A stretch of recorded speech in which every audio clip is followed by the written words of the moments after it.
kayo dito, hindi problema ang parking dahil ang lawak ng kanilang parking area.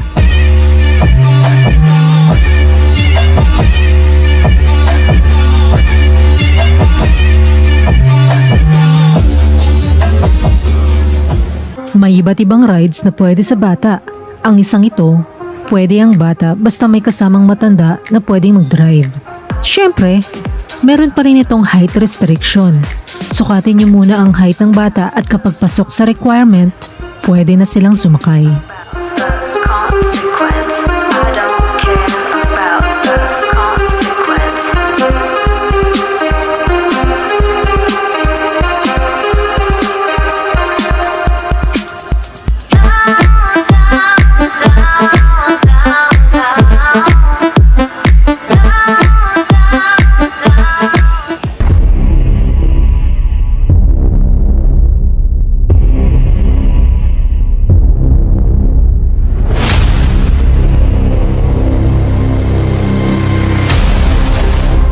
Handa na ba kayo?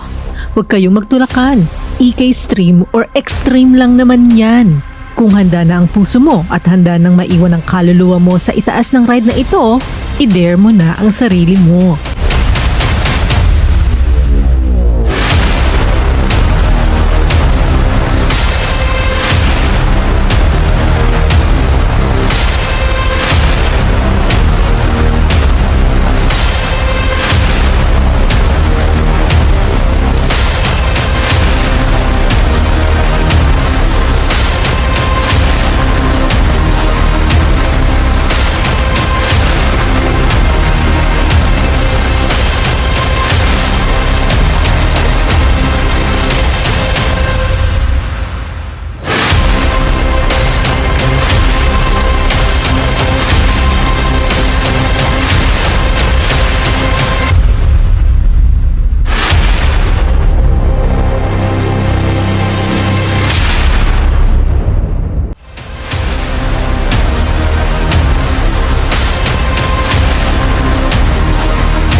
Itong ride na ito ay safe para sa mga bata.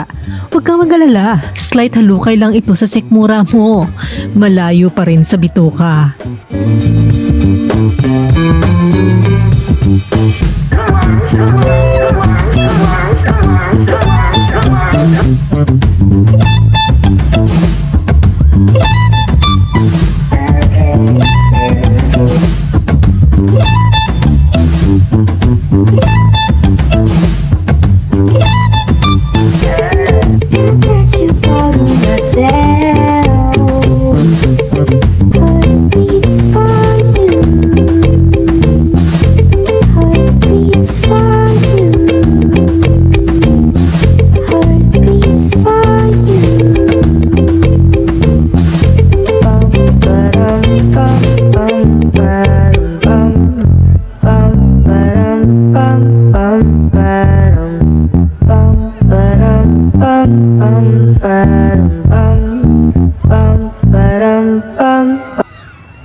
Kung feeling chill ang hanap mo, itong rides na ito ang pwede sa iyo.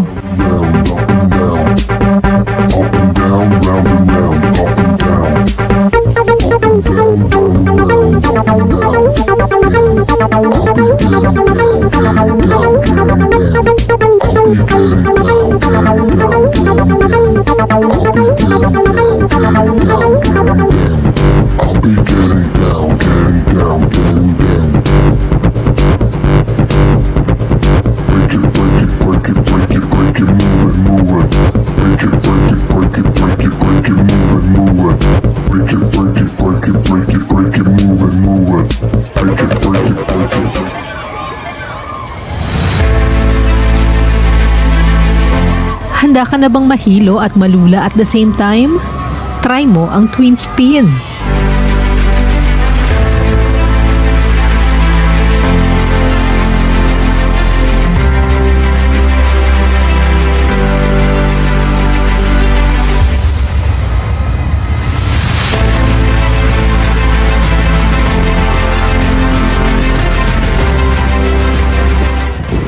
pinakapopular na atraksyon ang horror asylum type na ito. Nasa dulo to ng EK pero dinadayo pa din ng mga tao. May bayad ang pagpasok dito. 270 pesos ang regular rate at 192.86 naman ang discounted price para sa PWD at senior citizen discount.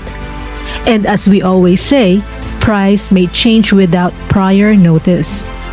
Paalala lang, bawal manakit ng multo. O diba? Kayo pa yung mananakit ng multo. Huwag yung sasaktan, huwag ganon. Bawal yun, masama yan.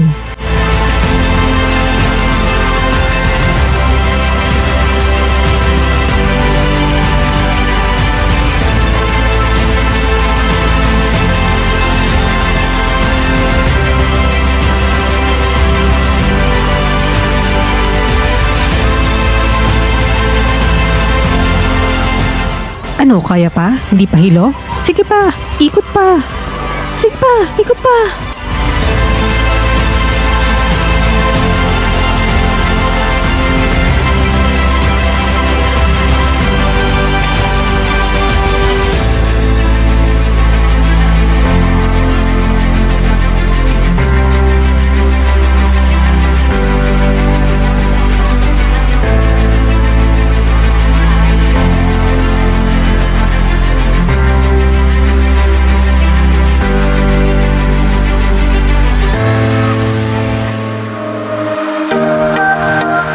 Binuksan sa publiko ang Enchanted Kingdom noong October 19, 1995.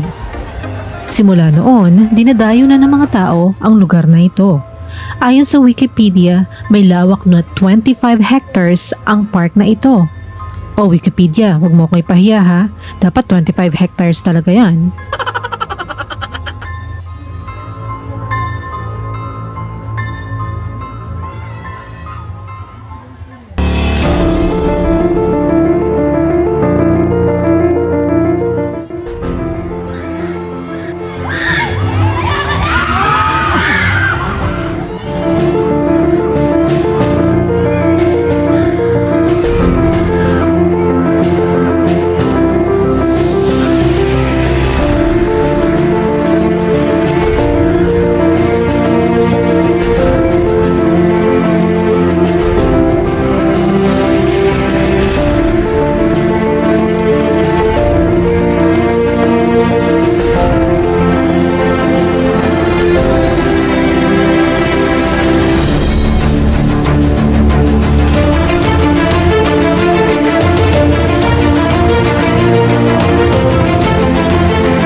Ready na ba kayong mabasa?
Kung sasakay ka sa Rio Grande Rapids, advisable na magsuot ng raincoat.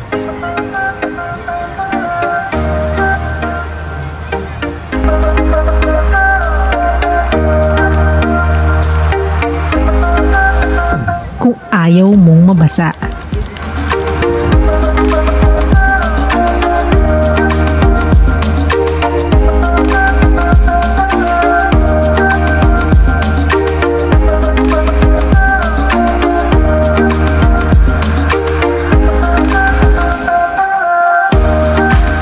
Wala kang dalang raincoat?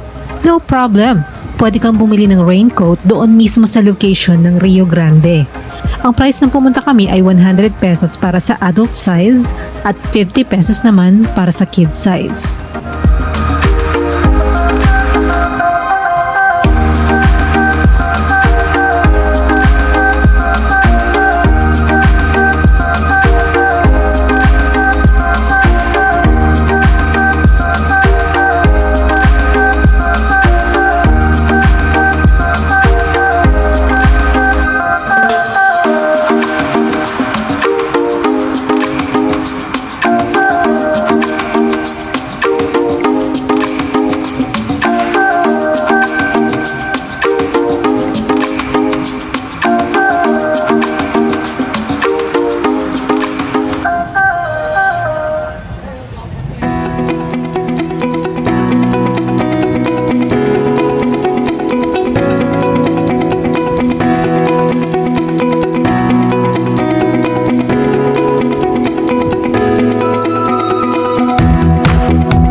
Ma'am Shees, kung may mga dala kayong bata at kailangan nyo ng stroller, meron dong stroller rental. Ang infant at single stroller ay 300 pesos ang price. Kapag double stroller, 450 naman. Pero kailangan nyo mag-iwan ng isang valid ID na may photo at kailangan nyo rin mag-deposit ng 100 pesos. Pero huwag kayong mag-alala dahil refundable.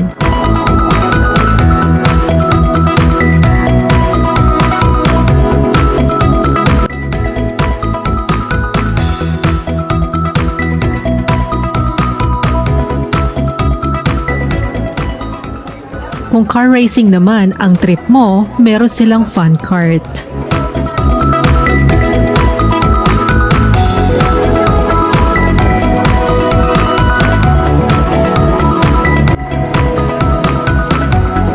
Hindi basta-basta ang pag-angkas dito dahil may height requirement din. Ang height na requirement para sa single-seater ay 5'5". Para sa two-seater, ang angkas ay kailangang at least 4'8 inches. Ang rental fee para sa single-seater ay 800 pesos. Kapag double-seater, 950. Meron ding shoe rental na ang presyo ay 50 pesos. Rent lang to ha.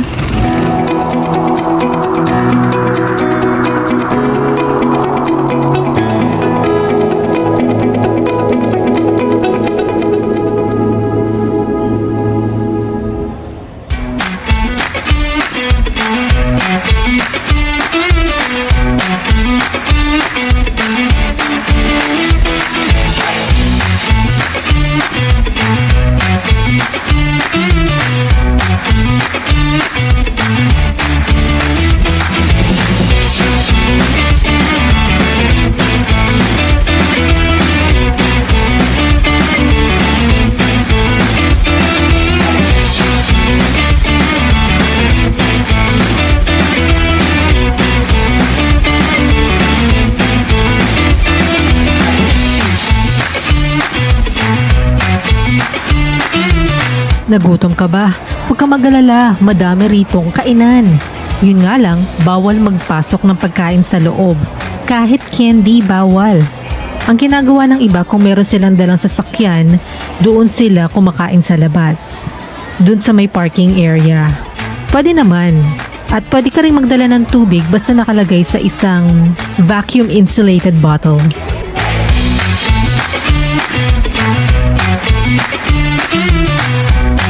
Kung marami kayong bitbitin at galing kayo sa biyahe, meron silang locker na pinaparent for only 250 pesos. Hindi mo ito cash na babayaran kundi ito ay babayaran mo through GCash or PayMaya.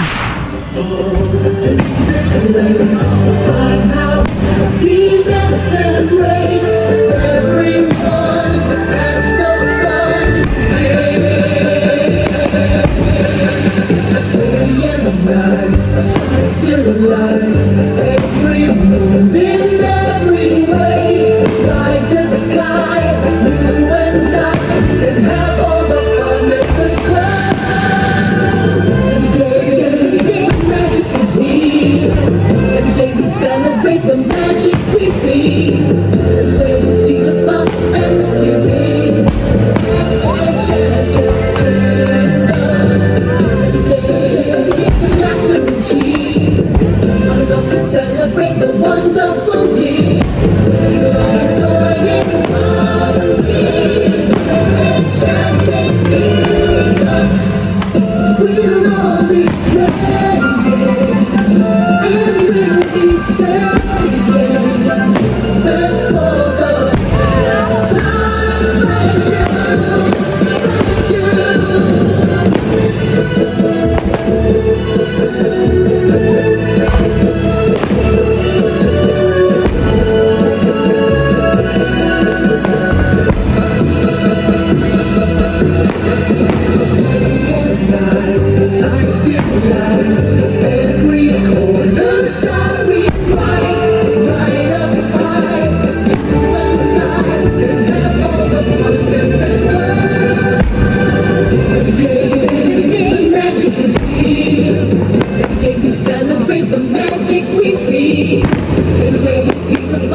Produced by MTCB Media.